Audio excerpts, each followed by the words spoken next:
السلام عليكم ورحمة الله وبركاته، أهلا وسهلا بكم في برنامج دقيقة كورة. النهارده كان يوم كروي. كان في ماتش ريال مدريد وفيا ريال. الماتش ده لفت نظري، يعني قلت اتفرج بقى. فيا ريال جاب جول فقلت اتفرج. 1-0 فيا ريال. هوب جه ضربة جزاء لريال مدريد من طبعا من خطأ من لاعب اسمه خوان فويس. خوان فويس تسبب في ضربة جزاء على فريقه. بنزيما احرزها هدف التعادل بعدها بدقيقه او دقيقتين. خوان فويس رقم 8 فيا ريال قدر يجيب ضربه جزاء لفيا ريال، وهو برضو اللي تسبب في ضربه الجزاء لفيا ريال واحرزوا الهدف الثاني وخلص الماتش 2-1. دي حاجه كده كانت لافته نظري يعني في ماتش ريال مدريد. في النهارده كمان ماتش بيراميدز والمحله، واول لقاء لجيمبا تشيكو.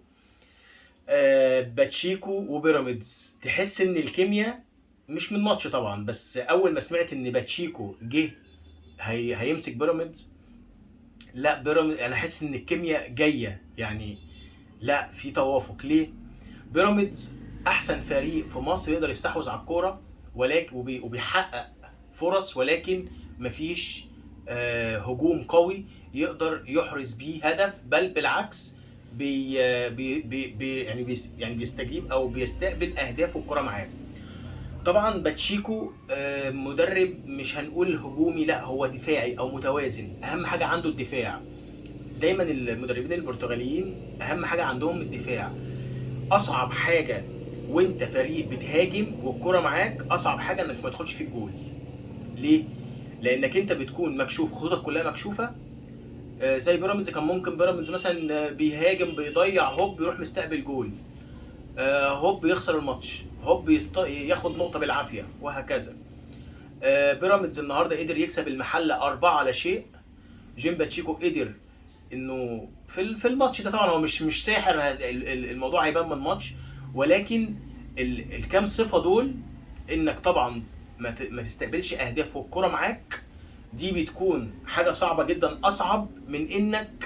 بتدافع اصعب من انك بتدافع وما تستقبلش جوال، لانك انت خلاص في وضع دفاع، لكن الكره معاك خطوطك مكشوفه، انك ممكن تستقبل اهداف.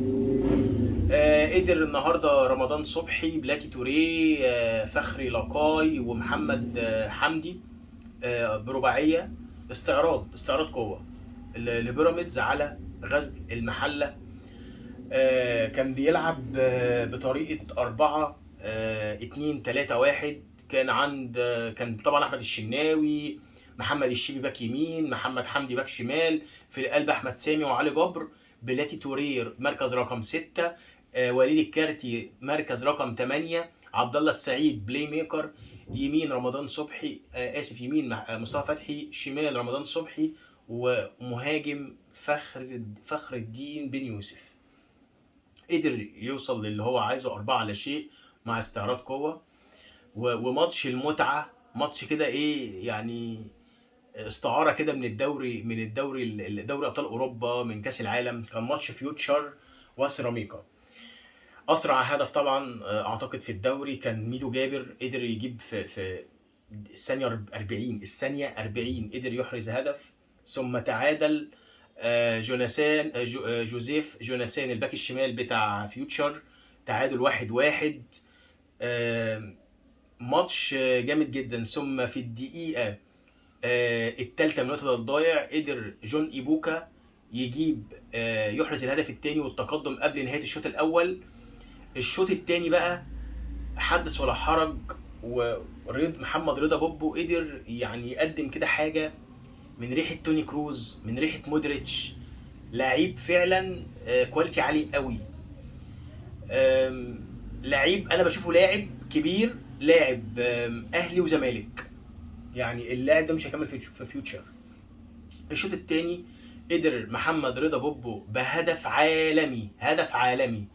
ار2 في لاعب في حارس زي محمد بسام مش سهله.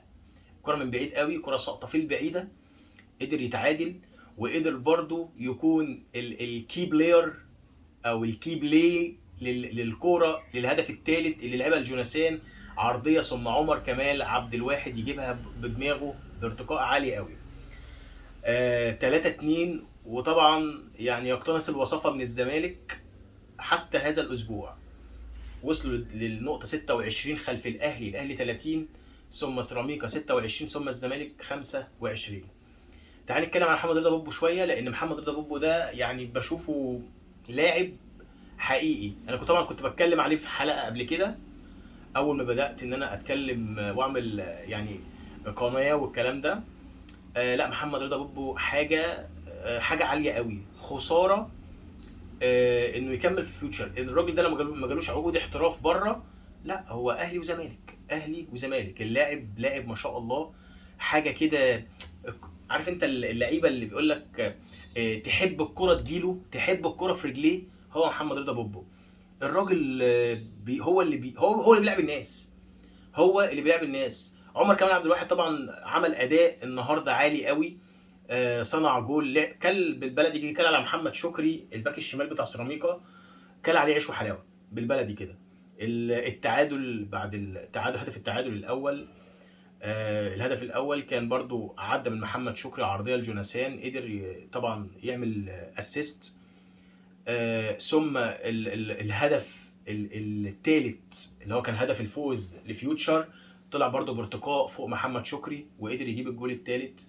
برضو عمر كمال عبد الواحد من افضل الماتشات ليه طبعا. بس بوبو ده في حته تانية طبعا. انا كنت عايز ان انا اعمل النهارده الحلقه دي علشان محمد رضا بوبو بجد لاعب بشوفه عالي، لعيب عالي قوي. بشوفه لعيب مختلف عن لعيبه الدوري. اللعيب ده في مركزه افضل، يعني افضل من لعيبه في الاهلي والزمالك. ده مش مجرد يعني تعليق او مش مجرد راي، دي انا مقتنع بيها 100%. وشوف مركز رقم 8 في اهلي وزمالك وتعالى نتكلم. وبكده تكون انتهت حلقتنا. يا رب الحلقه تكون عجبتكم. والسلام عليكم ورحمه الله وبركاته.